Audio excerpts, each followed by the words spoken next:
A true story from Mississippi. My grandkids mocked my old phone, so I sold my tech stocks and left a surprise in my will. They laughed at my phone. They'll cry at the reading. Grandma's using an X-ray phone. My grandson yelled it loud enough for everyone to hear. He pointed and laughed.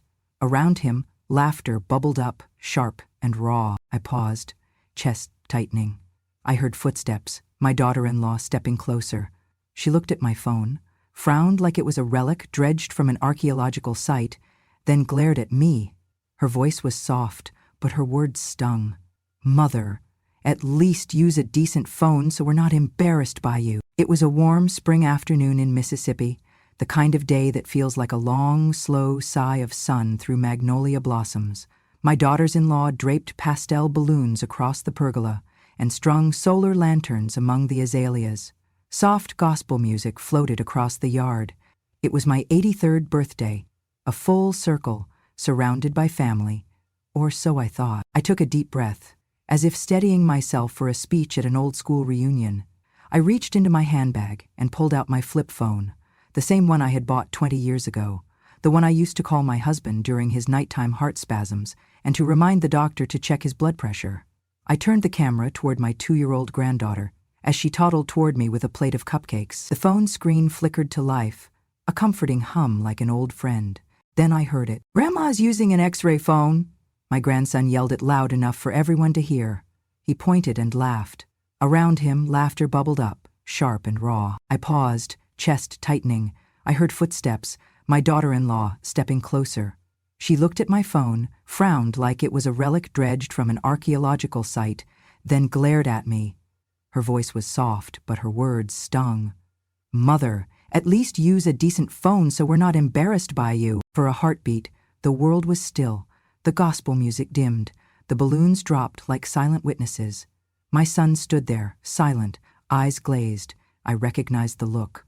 It was the same look I had given my father the day I decided to attend college instead of marrying at 18. Shock, disappointment, mild disgust. I set the phone down gently next to my purse and watched the screen go dark. My arms felt suddenly empty, as though I had put down something more than plastic and circuitry. In that silence, memories returned. The night I held that phone to my ear at 2 a.m, listening for the ambulance's arrival. The day I got the first text message from a friend who had moved away. The day I learned to FaceTime my only daughter-in-law who lived 2 states away. That little flip phone had been a lifeline, not a liability. The hush at the party felt heavier than the midday sun. I could feel every pair of eyes on me. Awkward, uncertain, complicit. I sat at the edge of the patio bench where we had laid the cake. The cupcakes waited, half frosted, their innocence mocking me. Nobody spoke. My granddaughter, sensing the shift, stepped away, confusion in her bright eyes. My grandson still held the phone, a ridiculously oversized toy in his hand. I rose slowly. Not angrily, not tearfully, just steady. The weight of years and memories pressed into my spine and gave me rigid strength. I stepped away from the table, past the silent trays of watermelon slices and fried chicken. I walked through the arch of blooming jasmine, past the edge of the lawn, where the sprinkler mist shimmered in the sun. I kept my head upright, though tears threatened to fall behind my eyelids. I took a few more steps, felt the warm earth under my wedge sandals, and let my breath come in slow, measured waves. I reached the back gate, heard the world dim to a hum again. I opened the latch and went through it. The gate clicked softly behind me, sealing me away from the party, but not from my own dignity. Outside, a breeze lifted stray petals from the garden, and I traced my hand across the white picket fence like reaching for a memory that still belonged to me. I paused and looked back at the house. Its red brick, the colorful balloons, the group clustered around, waiting for me to return. But I would not return tonight. I walked down the drive, leaving footprints in the soft soil, careful not to look back. The air smelled of honeysuckle and summer promise. I breathed it in and let it remind me of who I had once been. A nurse, a wife, a mother, a woman who held this family together on days when the world threatened to tear them apart. I didn't stop until I reached the little bench beneath the oak tree at the edge of the property, a bench my husband and I had bought after we retired. I sat there, closing my eyes. I pictured my husband beside me, reaching for my hand, offering quiet comfort. Tears leaked from the corners of my eyes, but I didn't wipe them. They were not tears of defeat.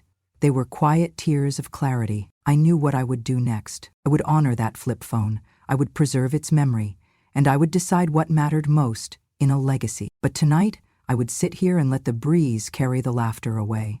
I would wait until tomorrow, and when I left this bench, I would not be the embarrassed wife at her 83rd birthday. I would be the woman who chose self-respect over tradition.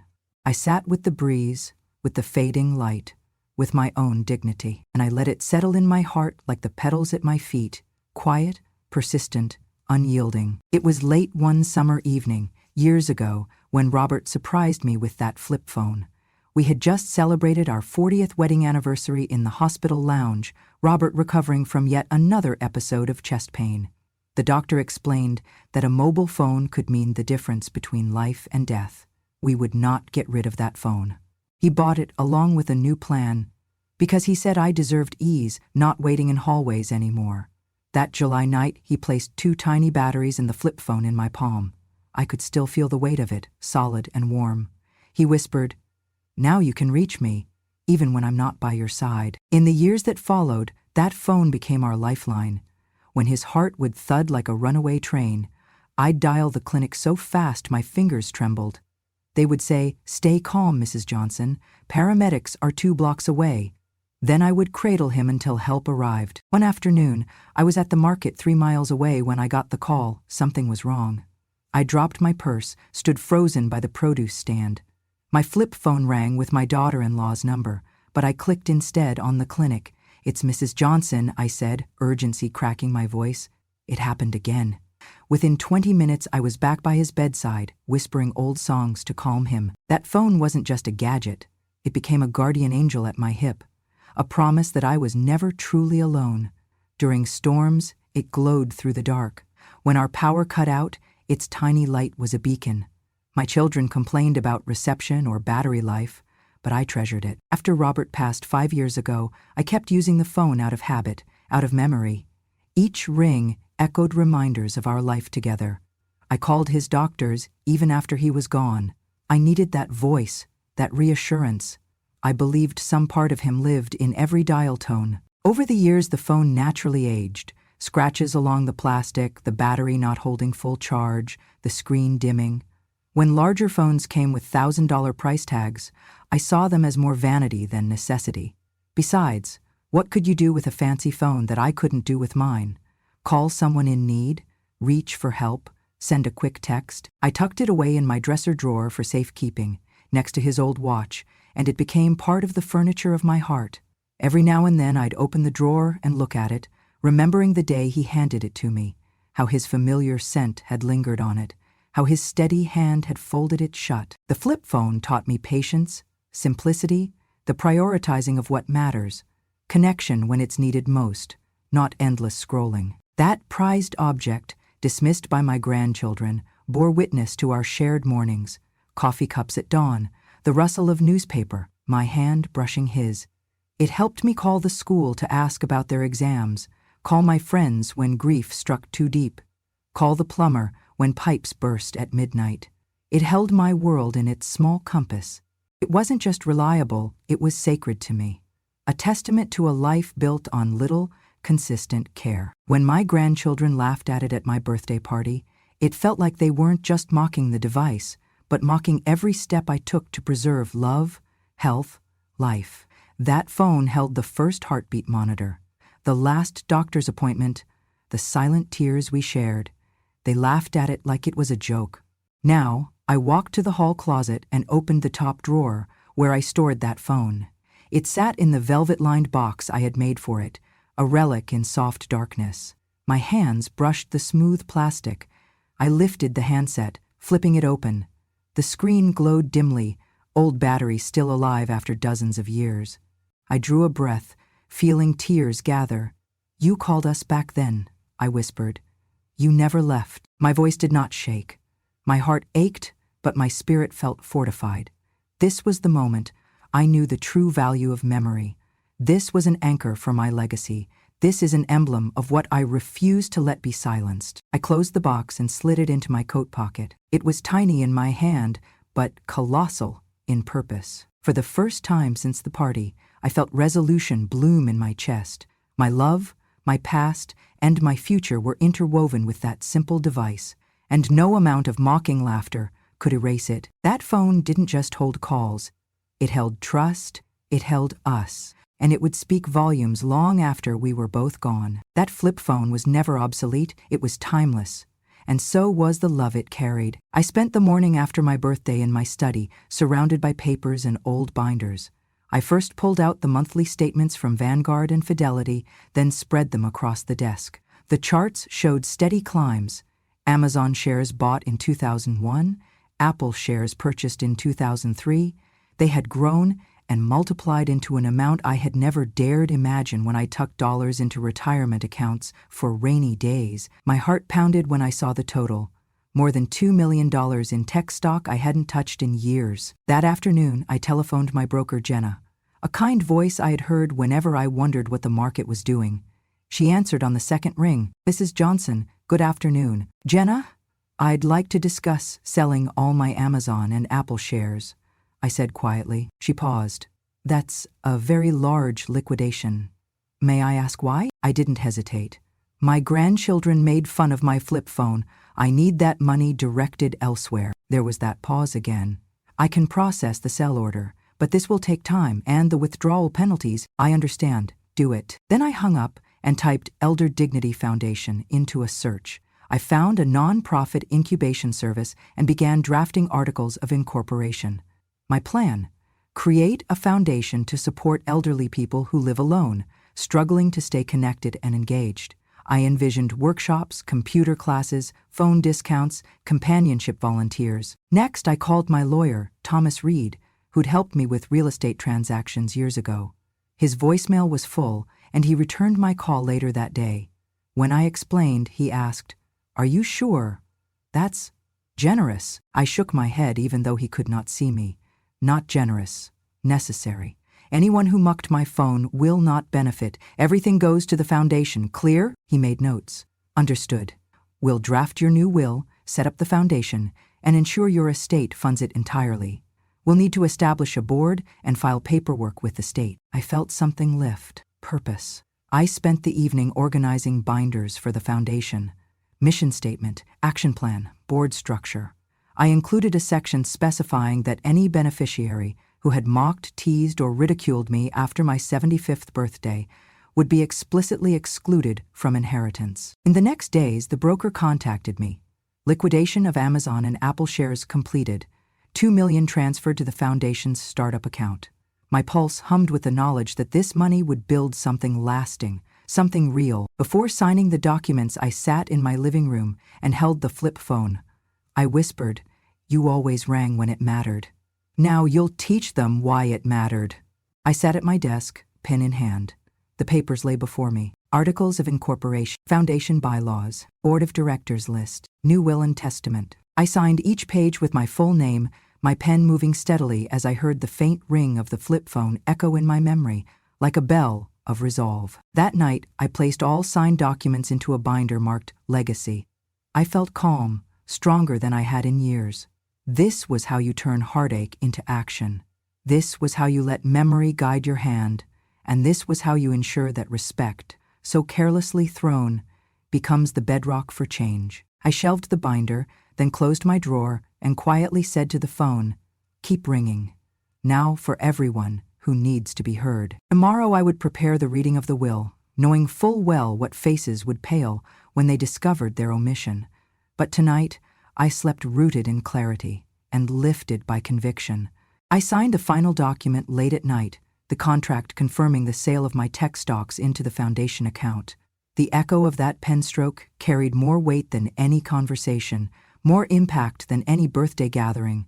I was no longer just Robert's widow or someone's grandmother. I was the architect of a legacy built on purpose, not indifference. I heard the phone ring late the next morning, an uncommon hour for my son Daniel to call. When I answered, his voice trembled with anger and confusion. "Mother? What did you do with my inheritance?" he demanded. I plan to use those Amazon and Apple shares as collateral for our family investment fund. You sold them all? I remained calm. Daniel, I did. He gasped. Sold them? Why? You know how important that fund is to us. I pressed my lips together, measured. Because you and your siblings treated my phone, and me, as a joke. He paused, catching his breath. Mother, that was meant as a joke. It was harmless. I said nothing, and he slashed a final apology before hanging up. That evening, they arrived at my front door, Daniel at the lead, Rachel, my daughter-in-law, beside him, their 2 children drifting behind. Rachel, makeup smudged, eyes red. Daniel looked exhausted, shoulders bowed. He marched in without waiting for an invitation. Mother, we need to talk. I led them to the dining table, set the places for 4, and only 4, as a quiet choice. As they took seats, I placed 2 photocopies in front of Daniel and Rachel. One was the broker's confirmation of the stock sale. The other was the new will. Rachel gasped. She drew in a sharp breath. Mom, what's this? I tilted my head, voice quiet. This shows everything is sold. And here, in the will, your names are removed. Daniel's face reddened as he scanned the pages. Removed? But I'm your son. This is impossible. Rachel trembled. We loved you. We respect you. We never meant to hurt your feelings. I looked at her directly. Didn't mean to hurt my feelings. Doesn't undo what you said, she frowned. Please, we were only teasing. Nobody gets hurt by a joke, I sighed. Not every joke lands harmlessly, and mocking my phone was mocking me. They both said nothing. The air was thick. That moment was when I made my decision fully realized. I picked up the will to the paragraph with the clause. I read slowly, even louder than I needed. Anyone who publicly mocked, ridiculed, or derided my person or belongings after my 75th birthday shall be explicitly excluded from any inheritance, estate, or benefit associated with me. Daniel's jaw dropped. His eyes filled with tears of shock and shame. Rachel reached across the table. Mother, please, we can change this. We can fix it. I pressed my fingertips together, staying calm, unwavering. It is done. The will is valid. Everything has been transferred. The stocks are gone. You have nothing. My words were soft, but they hit like lead. Aren't we family? Daniel whispered. I looked at him. Family doesn't mean entitlement. It means love, respect, responsibility. There was a heavy silence. Their shoulders sagged as if the ground had dropped from beneath them. I let them sit with it for a moment. No drama, just truth hanging between us. I stood and gathered the documents into a neat bundle. I tucked them under my arm. I hope someday you realize why this matters. Goodbye. I walked out of the room, away from sorrow and shattered expectations, leaving them with the evidence of their own cruelty. They called it humor. I called it the breaking point. Tonight was the night they discovered their inheritance was never a promise. It was trust, and they broke it. There is purpose in clarity, and now the foundation I formed stands not just on money, but on boundaries. The break in our family is real, but I have regained my voice, and that is worth more than stock. I answered the door to find Rachel standing on the porch, mascara streaked beneath her eyes and her expression raw with regret. Daniel stood just behind her, shoulders slumped, uncertainty heavy in his posture. Their 2 children hovered on either side. Rachel's voice broke as she stepped forward. Mother, please, she began, tears trembling in her throat. I'm sorry, we were cruel. Please tell me you're not hurt. I mean, aren't you upset? I didn't speak at first. I shook my head slowly, my silence louder than any words. Then I reached into my purse and withdrew my flip phone. I tapped through to show them their own group messages, each cruel joke, mocking emoji, disdainful comment. There it was on the screen. She's a relic. Time machine grandma. Stone Age phone. They read in horror. Rachel gasped. Daniel's mouth fell open. Their children glanced at each other, suddenly aware. I carry these, I said quietly, holding the phone between them. Not as evidence, but as truth. Rachel dropped her gaze. I didn't know you saw. Daniel crouched, head bowed. One child, a girl, started to cry. It was quiet, real. I folded the phone and looked at them. It was never about the money, I began. It was about respect. They looked at each other, unsure. I continued. Love is not declared in words when everything else is already taken.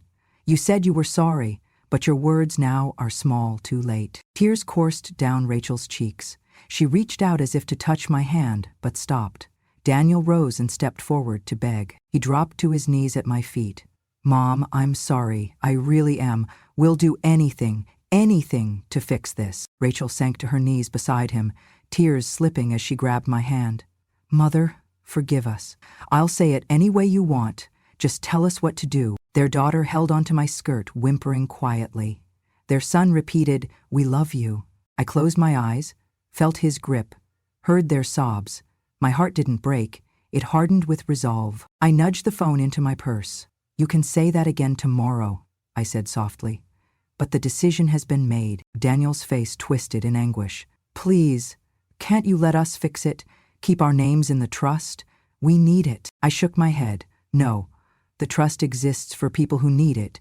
People like Esther, like Miriam, like Florence. I named women I knew, widows who never found someone to laugh with, who died in homes, alone. People who never had family to mock their phone, who never had a granddaughter to greet them. Rachel's wail turned ragged. But we're family, and yet you never treated me like one, I replied firmly. Not when you hugged me after calling me old-fashioned. Not when you snapped pictures and shared jokes. Not when you tried to protect your own shame at my expense. Daniel spread his arms, tears falling. I just want my mother back. I closed my eyes. I've never left. You left me. You left my dignity outside this house the moment you laughed in my face. They fell silent. I knelt briefly, touched their shoulders, tears falling of my own. I laid a hand on each of them, something like forgiveness, but not redemption. Then I stood. I took Rachel's trembling hands and said firmly, I love you, but I cannot give what is not earned. I am final on this. They stayed on their knees. I walked past them to the kitchen counter and picked up a pen. I signed the final page in the binder, confirming their names removed from the trust. I placed the pen down slowly, deliberately. When I'm gone, I said without turning back, this is how it will read. Your names are absent. It is done. I opened the door and walked out, each step measured. Behind me, I heard Daniel's choked sobs, and Rachel's pleas call out, half-formed and broken. I didn't look back. Outside, the wind was still. It felt empty, but it felt right. I closed the door quietly behind me and sat alone on the porch, chided by the moonlight. The quiet hummed of solitude, hopeful and proud. I held the flip phone in my lap and ran my thumb across the faded keys. It didn't need replacement, and neither did I. In its silence, so much remained, and in their absence from that trust, so too remained who I had become. Tonight, I found strength in solitude, a happiness that did not come from forgiveness, but from being whole on my own terms. This is the happiness of someone who walks away from a family that abandoned her, but does not walk away from herself. I moved into a modest riverside cottage a few miles down the gravel road from my old home, the one I'd left behind with the dignity intact. The cottage sat under an ancient oak whose roots curled toward the river Mississippi as if it were reaching for something deeper, something meaningful. I spent my first weeks clearing out weeds, planting lavender and daisies, and painting shutters to match the sky. My heart hummed with purpose again as I watched the space transform into something alive. Inside, I arranged the walls with memories, photographs of the women I hoped to serve, quotes about dignity and resilience, and tools for connection, board games, books, tea sets. But the centerpiece of the room was a small glass case on a pedestal, gesturing reverently to the olive-green flip phone nestled inside, above which I placed a plaque etched with gentle letters, "Memory lives here." It was a reminder not of mockery, but of what had kept me safe and what had grown as a result.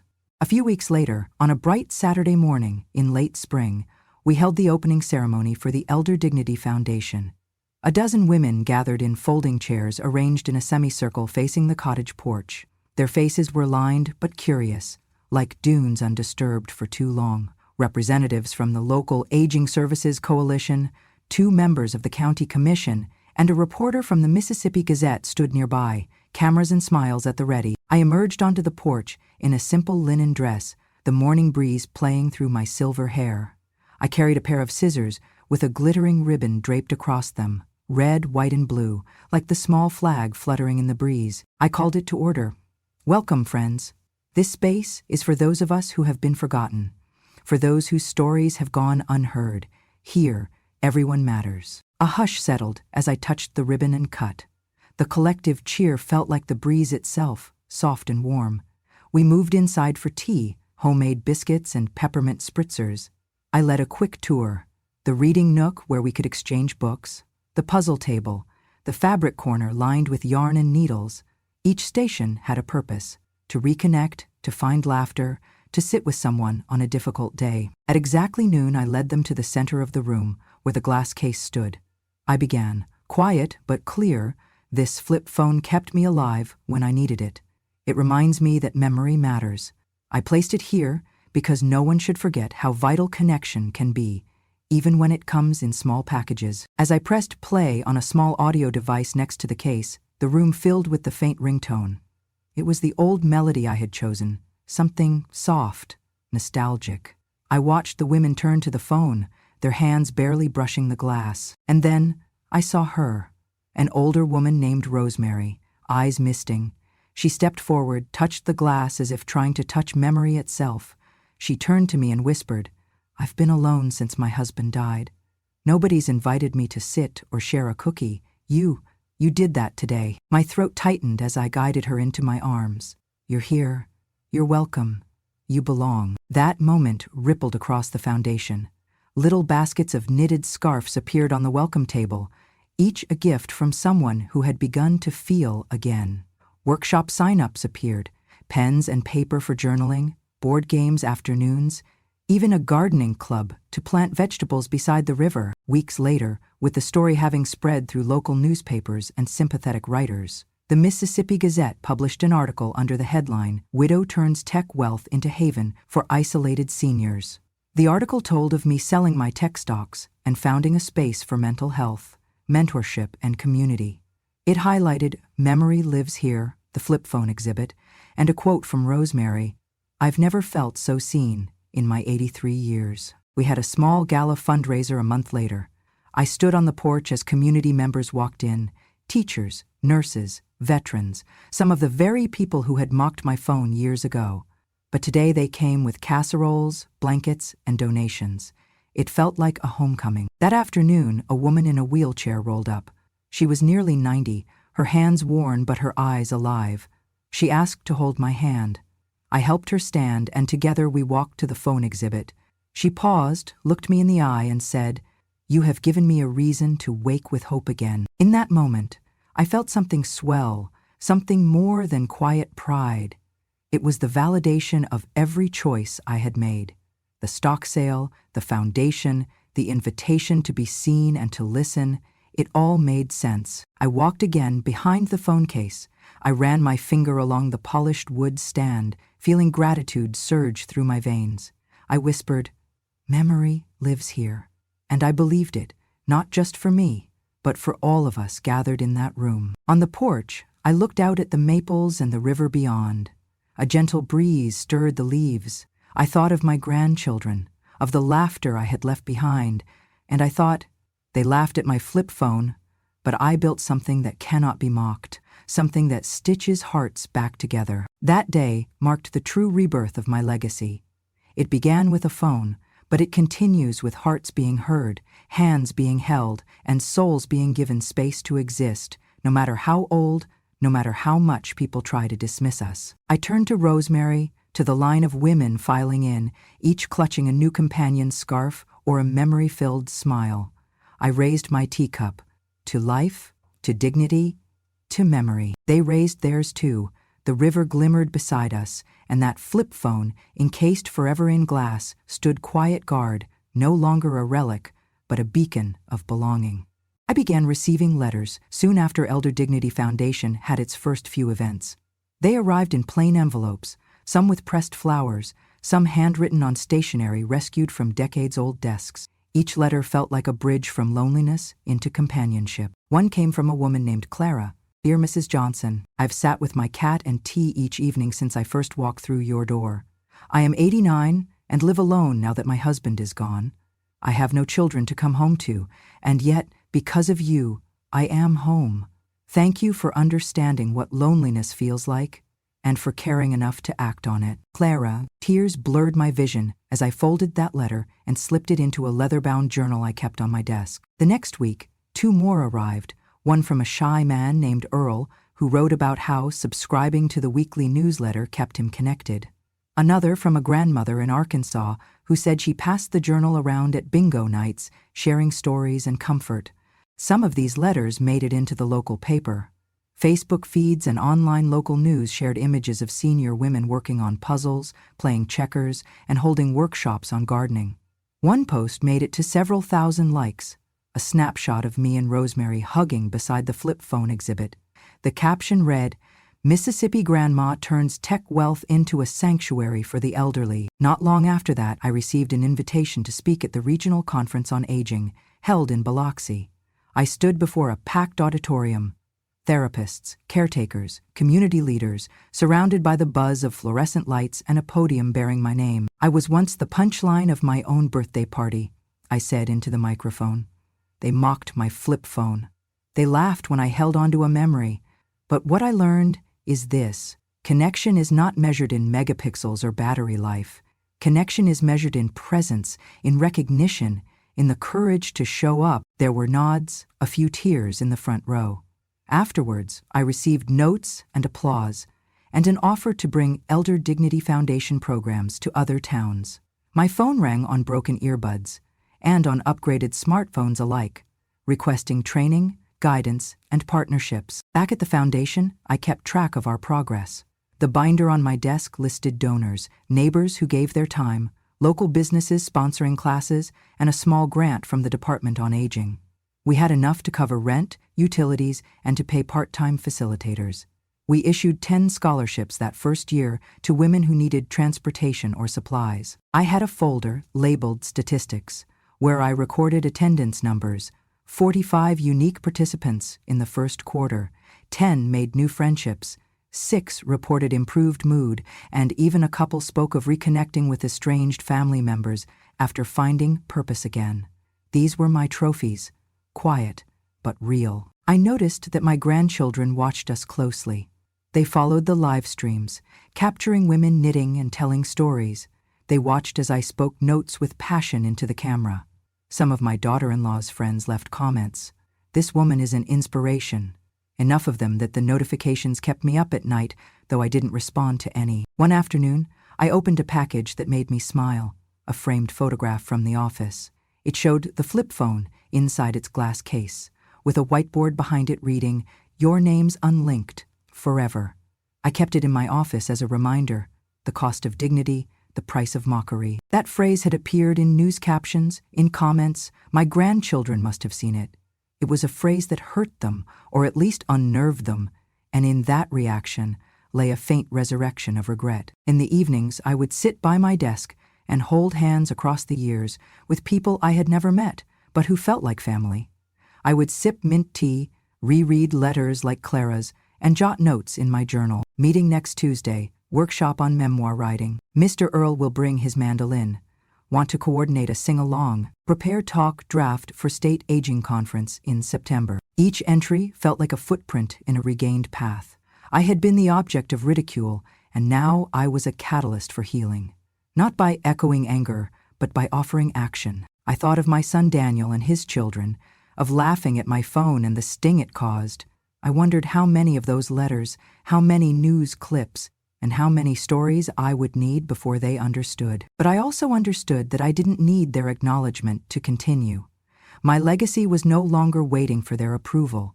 It was unfolding in real time with every letter, every sponsorship, every shared meal. A volunteer appeared at my office door one morning, an older man I'd met at a meeting. He handed me a thick envelope. "I couldn't attend last month," he said softly, "but I just mailed this." Inside was another letter, and a check, modest but meaningful. The letter said, "Dear Mrs. Johnson, I am Arthur. My wife left me 5 years ago. I quit talking to my children after some hard years, but since I started coming here, I've made 2 new friends and have volunteers bringing me to family dinners again. You gave me a sense of belonging." Arthur, I folded that letter gently, placed it with Clara's and others in the journal. Then I sat back and looked around the room, the flip phone encased in reverent stillness, the pastel banners that read dignity, connection, hope. The room felt full. I closed my eyes and whispered, "This is legacy, no longer a closed door, but an open heart. No longer just memories of what was, but proof of what could be." They ignored me once. Now I am remembered. And I remember. It was a crisp autumn morning when the live stream began. A simple setup in the living room of my riverside cottage. A camera faced the dining table, where stacks of documents and the flip phone in its glass case sat as solemn witnesses.